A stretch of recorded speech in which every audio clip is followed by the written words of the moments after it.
Transferido a la Armada Española en Filadelfia el 30 de agosto de 1967 por $10 millones, el Dedalo necesitó 6 meses para su reconversión en portahelicópteros.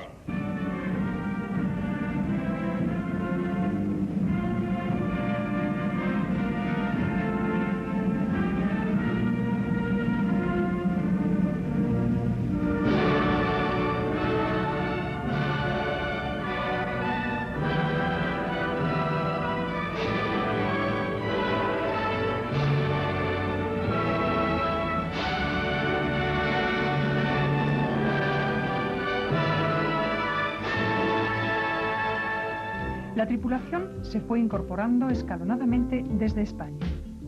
El Dedalo, bautizado así como homenaje al portahidroplanos del mismo nombre de los años 20, llegaba a Rota el 20 de diciembre de 1967. Iniciaba así una nueva e intensa etapa como núcleo aeronaval de combate y buque insignia. Tras 5 años de cesión, la Armada Española adquiere el Dedalo en propiedad. El barco se adaptó de nuevo para acoger una escuadrilla de aviones Harrier AV-8 de despegue vertical o en corto, llamados Matador. Con dicha escuadrilla a bordo se crea el Grupo Aeronaval de la Flota.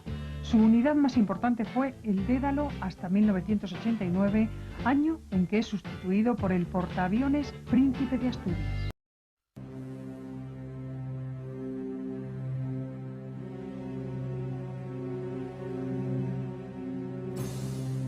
No less than 7 military air arms in the approach to the millennium used the Harrier jump jet worldwide. But in the 1960s, it was touch and go as to whether the Harrier project would ever see the light of day. The Harrier story is one of indecision, political intrigue, and military disagreements. The Spanish were one of the few nations to have believed in the capabilities of a truly remarkable aircraft, but even they had problems in equipping their navy with the aircraft of their choice. Originally, the Spanish looked to Britain for the machines. But as there was a military embargo against Spain under its dictator Franco, so he was forced to buy from the American McDonnell Douglas Company. Such was the political situation at that time. Again, as so often has happened throughout the history of aviation, Britain was to be the loser. The Spanish version of the AV-8B isn't called Harrier at all. It's aptly named Matador. In 1996, 4 of Spain's Matadors were scrambled for a daring attack from their base on the aircraft carrier Príncipe d'Asturias.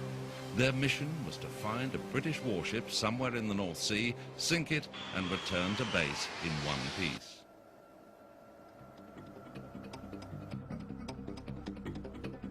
The second barrier is also at about green 45 from 8 miles out to 30 miles plus.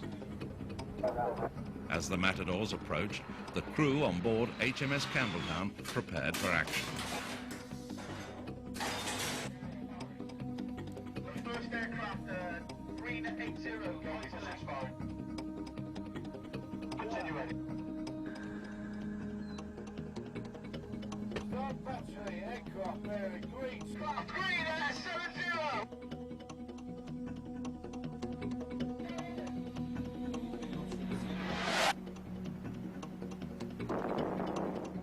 Shift target, shift target, shift target left!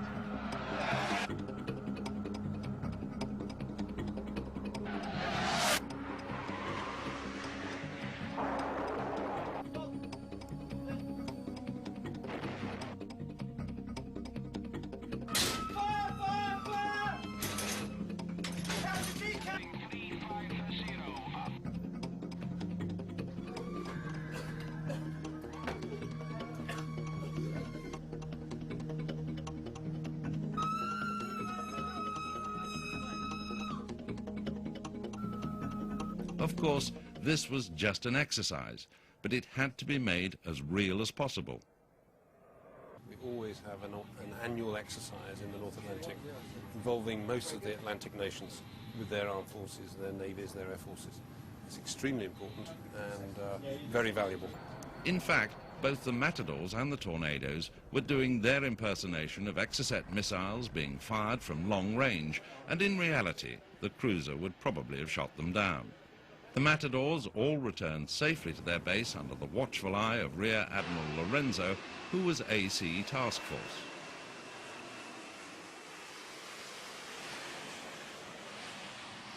The world has changed, so the exercise scenarios change.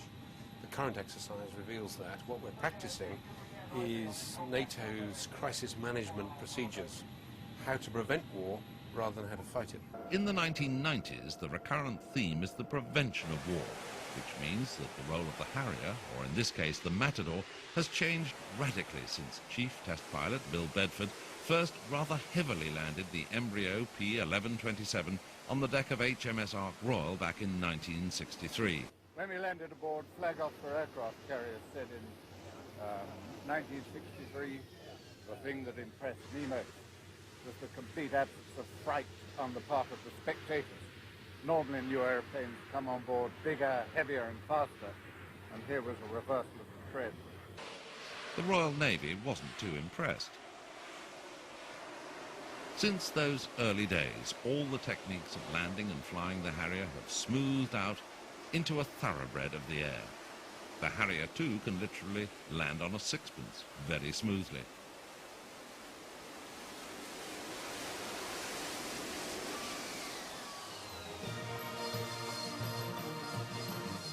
In this modern world, exercises like this are designed to keep pilots, ground crews, seamen, and the thousands of backup personnel in the peak of readiness.